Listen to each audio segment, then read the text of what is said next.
Member for Fisher. Thank you, Mr Deputy Speaker. Well, what an outrageous comment from the member for Longman to suggest that, that this government doesn't care about volunteers, because of course volunteerism is at the central core of this government's beliefs. The federal government does recognise the importance of volunteering. It's central to my vision and that of the government. It's central to the vision to provide the very essence of our local communities with appropriate funding so that they can get on and do what they do best, and that is look after our fellow citizens. In my first year as the federal member for Fisher, the Turnbull government has invested significantly in local communities in my electorate. Let's just have a look at some of those.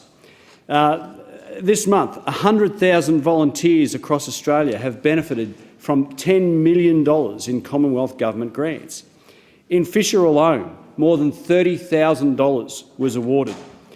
Recipients like the Landsborough Primary P&C Association, they received $3,200 for training their volunteers, $4,800 for Caloundra Family Drug Service and Support Group, also for training, $2,100 for Girl Guides in Mullaney for transport costs of volunteers with a disability, $5,000 for Mullaney District Sports and Rec Club for landscaping and gardening, $1,600 for Mullaney Neighbourhood Centre for computer and kitchen equipment, $4,182 for Landsborough Area Community Association for computer equipment and fuel costs, $4,926 for Mullaney District Men's Shed for first aid equipment and tools, $6,500 for St Vinny's in Caloundra, Mullaney and Landsborough.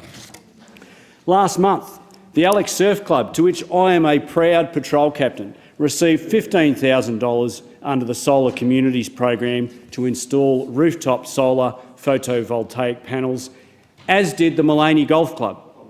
Speaking of surf lifesaving, Mr Deputy Speaker, in February, 5 different surf clubs in my electorate received $5,000 each as part of $25,000 that they'll get over 5 years from the Commonwealth Beach Safety Equipment Fund. Alex Headlands, Dicky Beach, Kawana Waters, Metcal and Mooloolaba.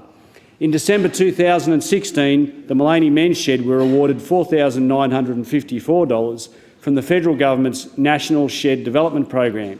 The money was used to buy equipment to help them to make the Mullaney Historical Society a success and develop the Mullaney Historical Village.